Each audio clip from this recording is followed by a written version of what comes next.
হয়তো মেয়েটি হয়তো মেয়েটিও পরতো ম্যাচিং করে শাড়ি, নিজেকে সাজাতো নতুন করে খোঁপায় গোজা ফুলে। পুজোর গন্ধে পরিস্থিতি একটু শান্ত হলেও কি করে যায় মেয়েটার কথা ভুলে। হয়তো মেয়েটা পুজোর সঙ্গে বিয়ের বাজারটাও নিত সেরে, কিন্তু সেই আনন্দ আর অধিকারটাও সেই পশুরা নিল কেড়ে। যখন রাখি আমার দু চোখ ম্যাচিং করা শাড়ি আর গলার হারের সেটে, মেয়েটার কথা মনে পড়ে, বুকটা যায় ফেটে। হয়তো অষ্টমীর দিন কাটতো লাল পাড় সাদা শাড়িতে, আর দশমীতে জামাইয়ের নেমন্ত্রণ থাকতো শ্বশুর বাড়িতে।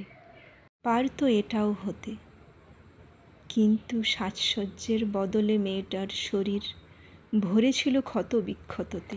না জানি সেই বাবা মায়ের মনে চলছে কত তোলপাড় করা ঝড়।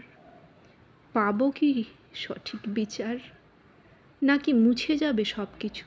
ঘটনা আরও ঘটতেই থাকবে বছরের পর বছর। আমিও একজন মা, ভয় আমারও করে, তাই তো বলি মেয়েটাকে, মেলায় আমার হাতটা ধরিস শক্ত করে। না যেন হারিয়ে যাস মা সেই মেলার ভিড়ে, আবার যেন সেইভাবেই আসি বাড়ি ফিরে।